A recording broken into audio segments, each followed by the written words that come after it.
Bună dragilor și bine ați venit la o nouă filmare.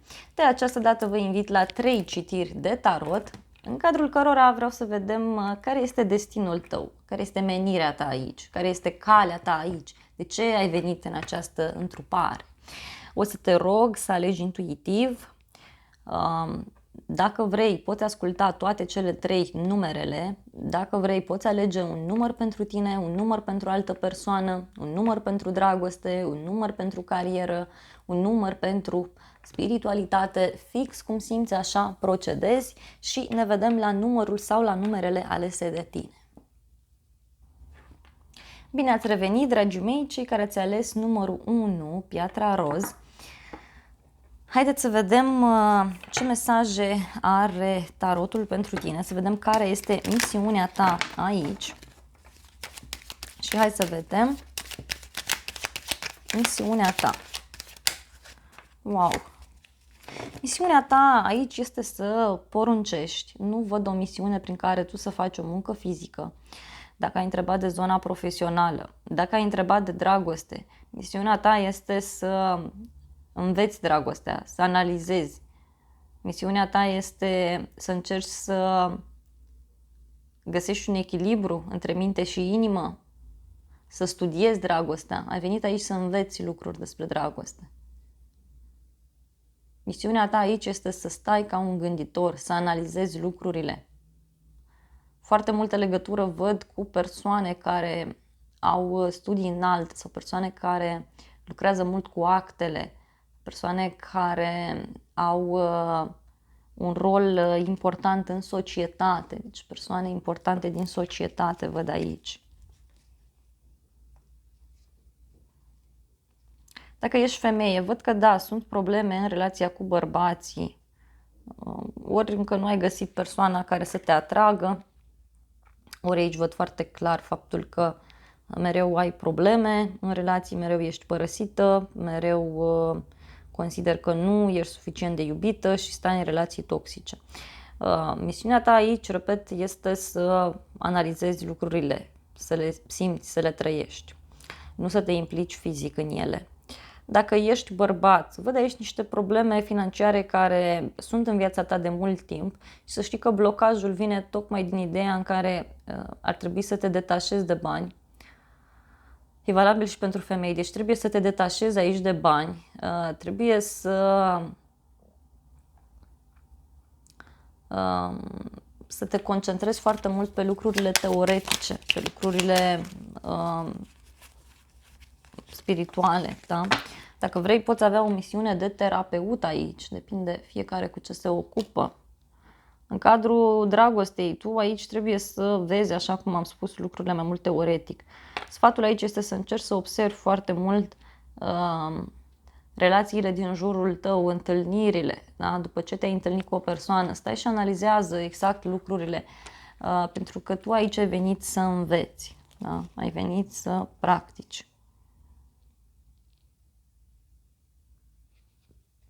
Pentru unii văd că deja v-ați pierdut speranța, parcă vreți să fiți singuri, vreți să stați aici doar voi cu voi, nu vreți să auziți de nimeni altcineva.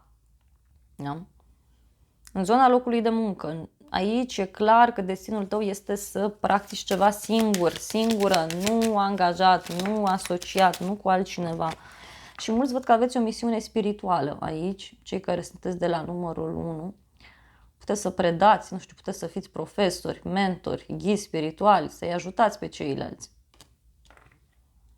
Și este clar aici faptul că cei mai mulți dintre voi reușiți, cu siguranță, să vă îndepliniți misiunea, pentru că aveți o înțelepciune aparte.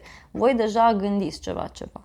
Dacă sunteți femeie și întrebați cine e bărbatul destinat pentru voi, este o persoană căreia voi îi predați lecții de viață, poate îl ajutați sau o ajutați să spun așa, să înțeleagă anumite lucruri mai bine și de asemenea văd o persoană mai șatenă, o persoană care mai mult poruncește decât muncește. Deci e ca și cum ar fi oglinda voastră, pentru că această persoană ar putea să vă ajute, da? Ar putea să vă ghideze. Să mai vedem o ultimă carte. Da? Și au ieșit mai multe. Da.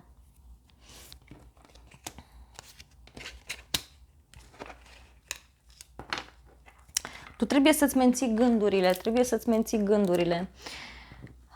și să fii foarte atent în interacțiunea cu ceilalți oameni, pentru că aici e clar că tu imediat poți atrage energia lor. Da? Poți atrage energia lor și te poate afecta.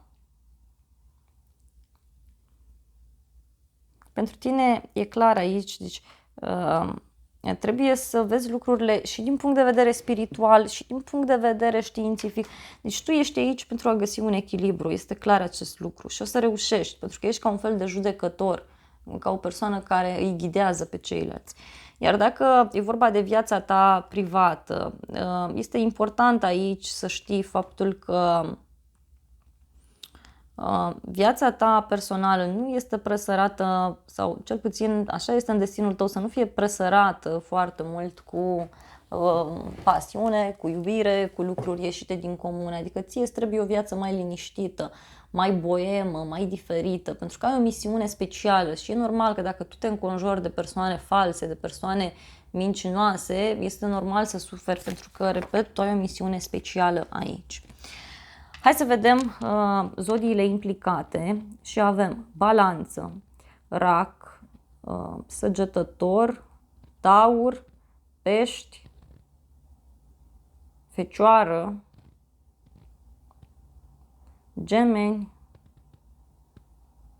și cam atât. Dragilor, acestea au fost previziunile pentru cei de la numărul 1. Eu vă mulțumesc pentru atenție. Nu uitați să vă abonați, să apăsați butonul de like, apăsați și clopoțelul și veți fi primii care aflați atunci când apare o citire. De asemenea, aceste funcții sunt gratuite pentru toți și, acestea fiind spuse, vă iubesc, vă îmbrățișez și vă doresc să vă îndepliniți misiunea. Să ne revedem cu bine și la un alt număr sau la o altă citire, dacă vreți să mai vizionați. Bine ați revenit, dragii mei, cei care ați ales piatra verde. Hai să vedem care este misiunea ta aici, ce trebuie să știi.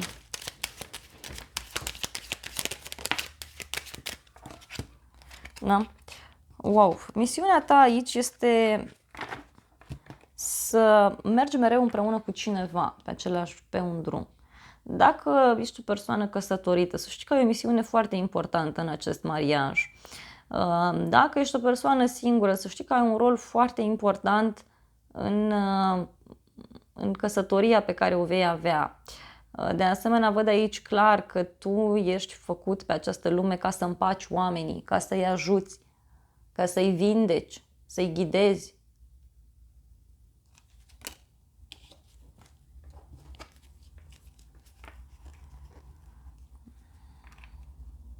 Văd că unii ați suferit aici sau suferiți, nu știu, treceți printr-un divorț sau ați mai trecut și acum treceți iar, ceva aici se întâmplă. Și ar fi bine să înțelegeți faptul că e bine să fiți imparțiali, da? Imparțiali.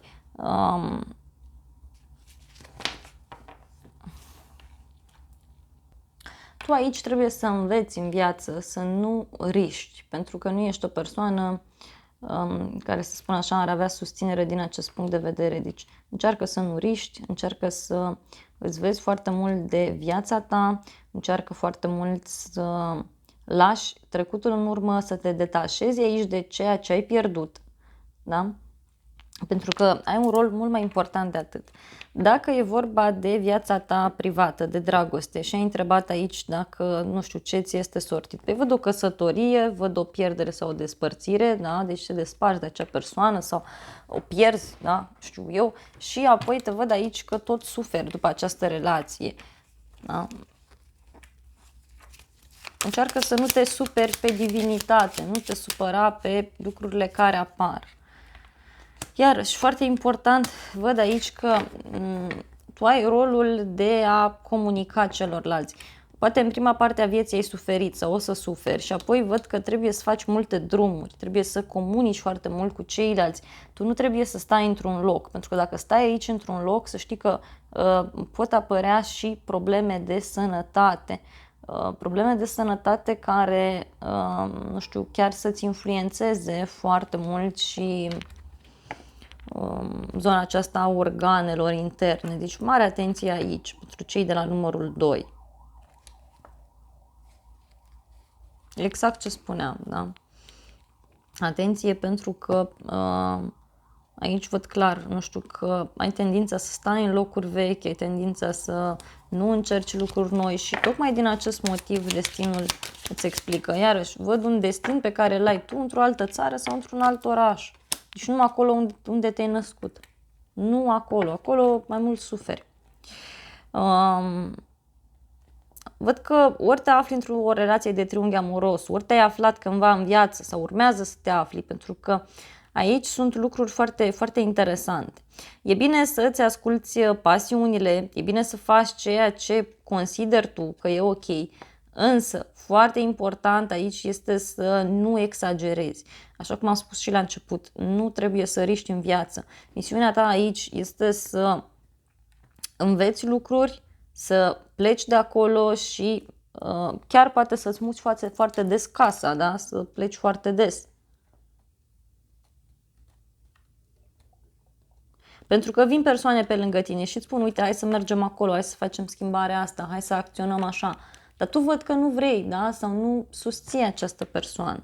Sau nu bagi în seamă persoanele. Un copil care apare pe neașteptate, văd aici, sau care a apărut, da? Cândva.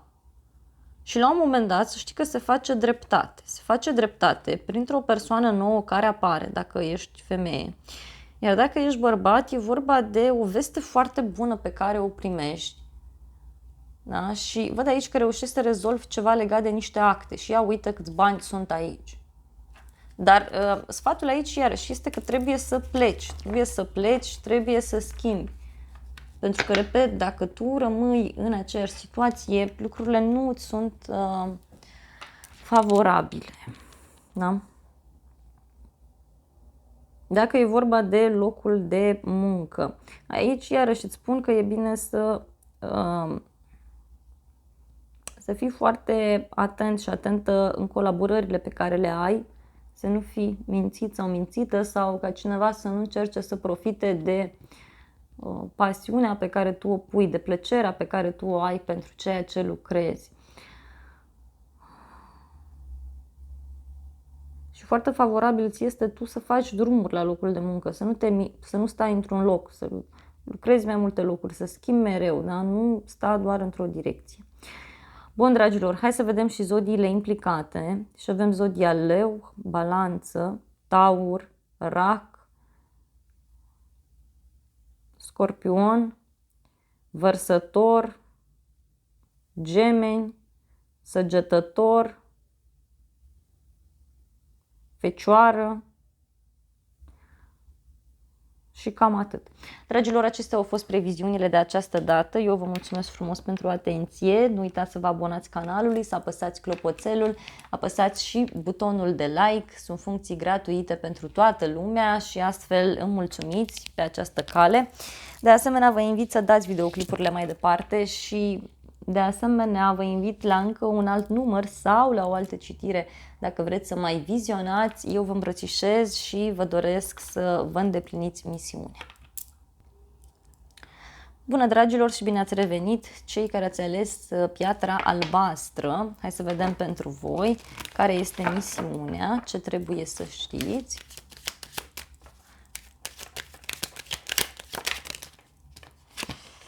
Da, văd că ai o viață destul de zbuciumată aici. Mereu sunt discuții cu persoanele mai în vârstă sau cu persoanele mai tinere. Deci cu extremele care ești. Dacă e vorba de dragoste, văd aici că ai o viață destul de agitată. Poate chiar sunt persoane care te critică pentru ceea ce faci.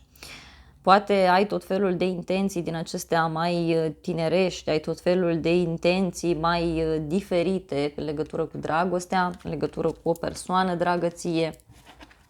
Dacă e vorba de muncă, da, este o viață agitată din punct de vedere profesional, dar este o viață agitată tocmai pentru faptul că tu aici nu prea vrei să pleci, da, din locuri vechi. Nu vrei să pleci, nu vrei să lași lucrurile în urmă.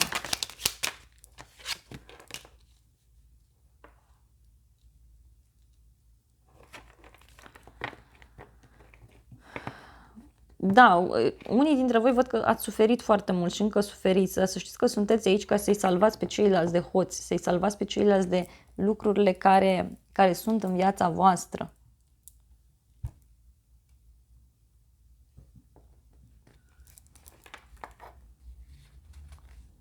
Voi mereu atunci când sunteți într-o situație, nu știu, ori într-o relație, ori mergeți la un nou loc de muncă, voi acolo mereu aveți parte de schimbări foarte mari. Mereu acolo, când ajungeți într-un loc, stați puțin și ori se desființează firma, ori persoana respectivă pierde bani. Deci e cu pierderi, dar nu că aduceți voi, pur și simplu voi arătați acolo unde sunt probleme.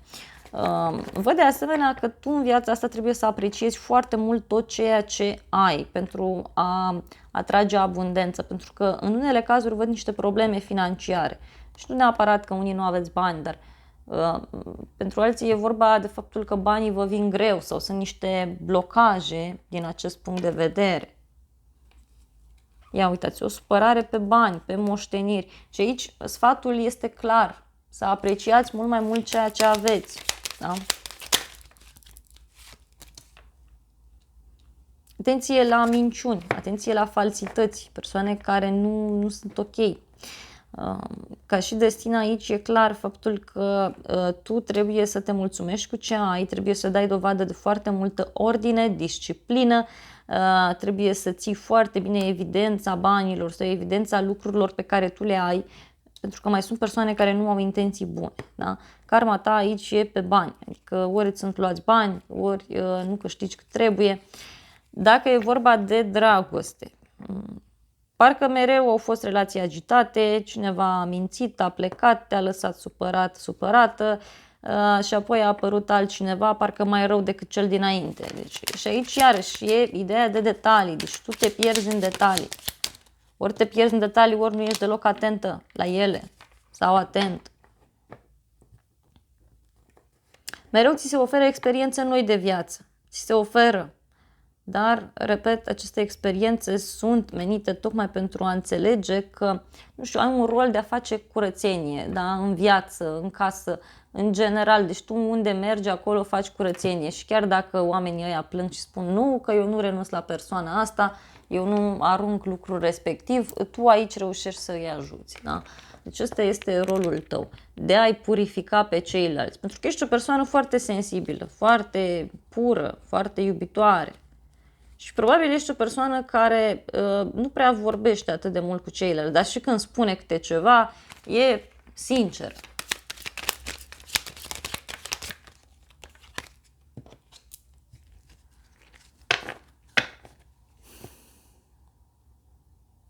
Vezi că uneori singur sau singură îți furi norocul, da? Pentru că nu ai încredere, da? Nu ai încredere în vorbele tale, nu ai încredere în ceea ce se întâmplă. Văd mereu probleme cu zona autorităților, cu persoane care au un statut, persoane care lucrează undeva anume, care fac ceva special.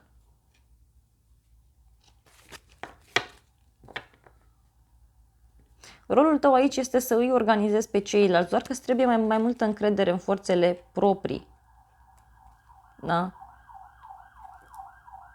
Și aici văd clar faptul că tu trebuie să comunici mai des, adică trebuie să vorbești mai des, să spui ce vrei, să spui universului, să spui celorlalți ce vrei să faci, ce se întâmplă, pentru că altfel, da, nu văd lucrurile foarte, foarte pozitive.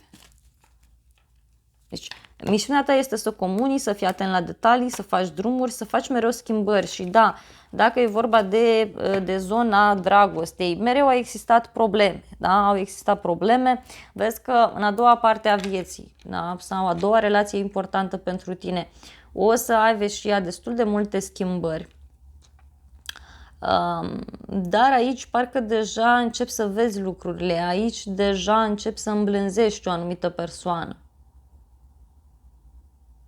Lecția ta e pe comunicare aici, pe comunicare, pe negociere, deci nu trebuie să mai stai, să mai taci, să mai lași lucrurile de la sine. Dacă ești femeie, da? Văd că prima dată ți-a fost destinat, mă rog, încă ți este un bărbat mai special, un bărbat care e intelectual sau care, nu știu, care gândește lucrurile prea mult, poate să fie și leneș, se ceartă mereu cu ceilalți.